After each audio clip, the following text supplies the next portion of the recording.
Welcome back to the Daily Dialogue. I'm Alex, and I'm joined by Sophia.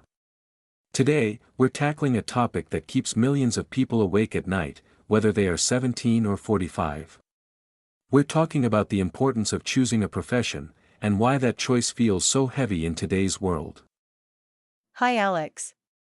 When I was 5, I wanted to be an astronaut on Mondays and a professional ice cream taster on Fridays. Life was simple then.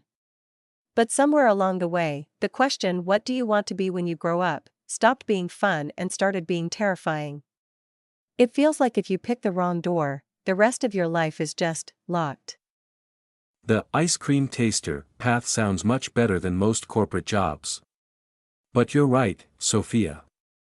We treat the choice of a career like it's a one-way ticket.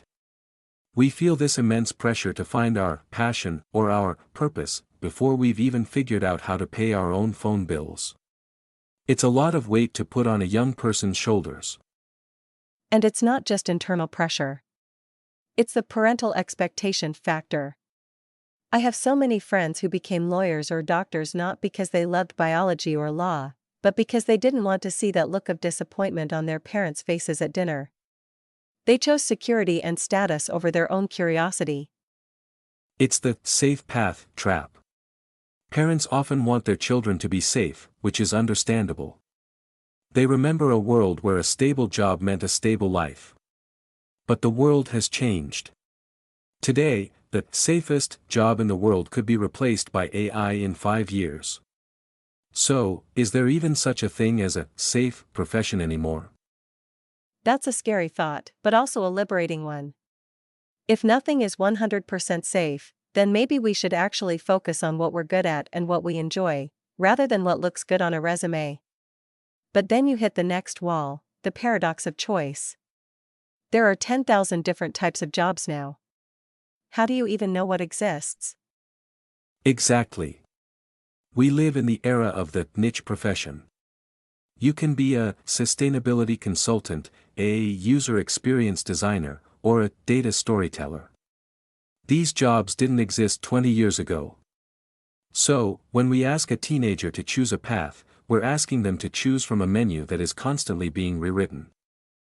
I think we also need to talk about the dream job myth. We are told, follow your passion and you'll never work a day in your life. I think that's actually quite dangerous advice.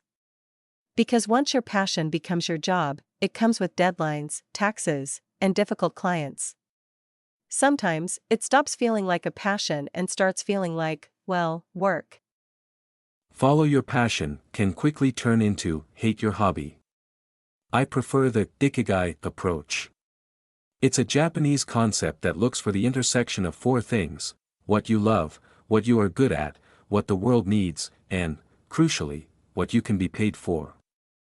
If you only have the first 2, you have a hobby, not a career.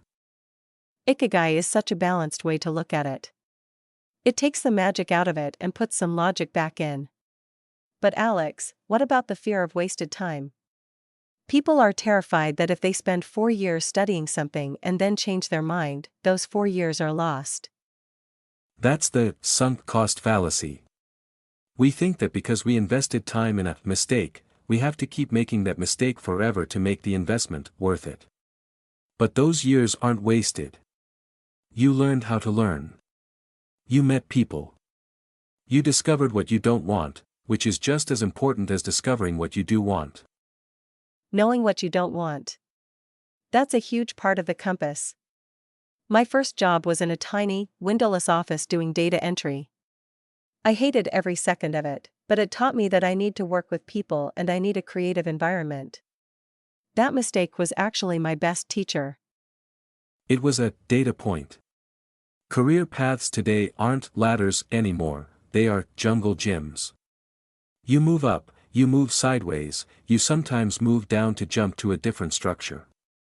The average person today will change their career, not just their job, but their whole career, 5 to 7 times in their life. 5 to 7 times. That makes me feel so much better. It means the choice I make today isn't a life sentence. It's just the next chapter. But how do we decide which chapter to write next? How do we find our unique ability? That's exactly what we're going to dive into in part 2.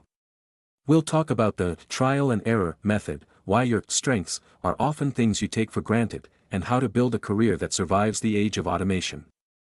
I'm ready to find my compass. Let's take a quick break. And we are back. Before the break, Sophia, we were talking about the jungle gym career. It's a messy, non-linear path. But that brings us to a big question: if the path is so unpredictable, how do we actually make a smart choice? I think we need to stop looking for the perfect choice and start looking for the next right choice. We have this idea that we need to sit in a dark room, think really hard, and discover our passion. But passion isn't discovered, it's developed. You have to get your hands dirty. Exactly. You can't know if you like being a chef by reading a cookbook. You have to go into a kitchen, sweat for 8 hours, and see if you still love it. This is the prototyping method.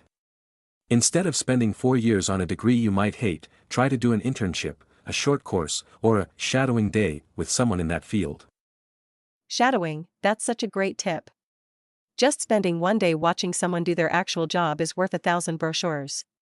You see the boring parts, the emails, the meetings, the admin, and you ask yourself, can I handle the boring parts to get to the great parts? Because every job has boring parts. Every single one. Even a rock star has to spend hours in a tour bus or doing sound checks. But let's talk about unique abilities.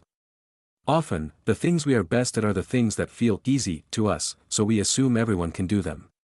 We think, oh, I'm just good at talking to people. That's not a skill. But it is a skill. It's soft skills, communication, empathy, problem solving. In the age of AI, these are the most valuable assets we have. A robot can calculate a spreadsheet, but a robot can't navigate a difficult emotional conversation between two team members. That is how you future-proof your career. Focus on the things that are uniquely human. And that brings me to the T-shaped professional concept. Have you heard of that? The letter T? Like a horizontal line and a vertical line?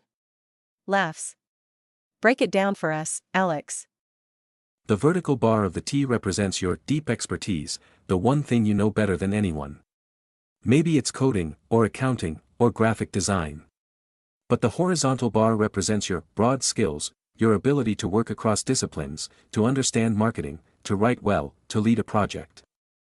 So you aren't just a specialist who is stuck in one box. You're a hybrid. If the world changes and your deep skill is no longer needed, your broad skills allow you to jump to a new vertical bar. You are adaptable. Adaptability is the new security. I see this in people learning English. They don't just learn English to know English, they learn it as a multiplier skill. It makes their engineering degree or their marketing experience 10 times more valuable on the global market. English is the universal tool in the career kit. But Alex, what about the quarter-life crisis?